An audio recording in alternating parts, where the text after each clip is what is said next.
Sejak awal, Anderson tidak ingin sekedar membuat salinan mosaik. Ia mengumpulkan banyak anggota tim yang sebelumnya terlibat dalam pengembangan browser tersebut dan mulai membangun browser dari nol. Dan hasilnya adalah Netscape Navigator. Ketika Netscape Navigator 1.0 dirilis pada Desember 1994, dampaknya langsung terasa.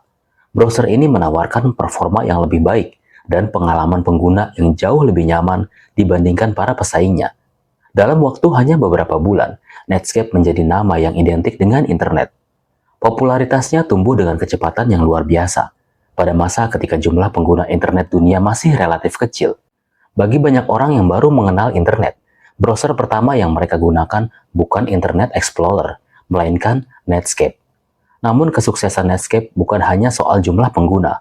Browser ini juga membawa berbagai inovasi yang kemudian menjadi fondasi web modern. Di era Netscape, konsep cookie mulai diperkenalkan untuk menyimpan informasi sesi pengguna. Teknologi ini memungkinkan seseorang tetap login ketika berpindah halaman atau menyimpan isi keranjang belanja saat berbelanja online. Netscape juga menjadi rumah bagi lahirnya JavaScript, bahasa pemrograman yang kelak menjadi salah satu komponen terpenting dalam pengembangan web. Selain itu, Netscape turut mempopulerkan SSL atau Secure Sockets Layer, teknologi enskripsi yang memungkinkan data dikirim secara aman melalui internet.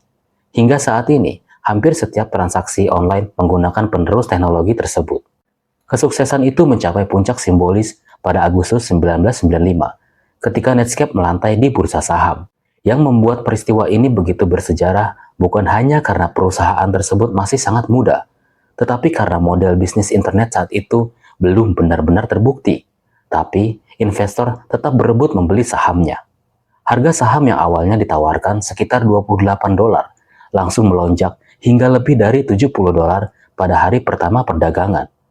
Nilai perusahaan menembus miliaran dolar, meskipun belum pernah mencetak keuntungan.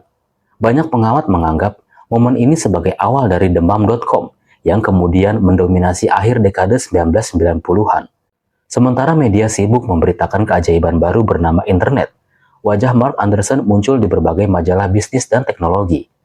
Ia menjadi simbol generasi baru, pengusaha muda yang percaya bahwa internet akan mengubah dunia. Namun di balik euforia tersebut, ada satu perusahaan yang mulai memperhatikan dengan serius. Perusahaan itu adalah Microsoft. Pada saat Netscape tumbuh menjadi browser paling populer di dunia, Microsoft justru masih fokus pada peluncuran Windows 95.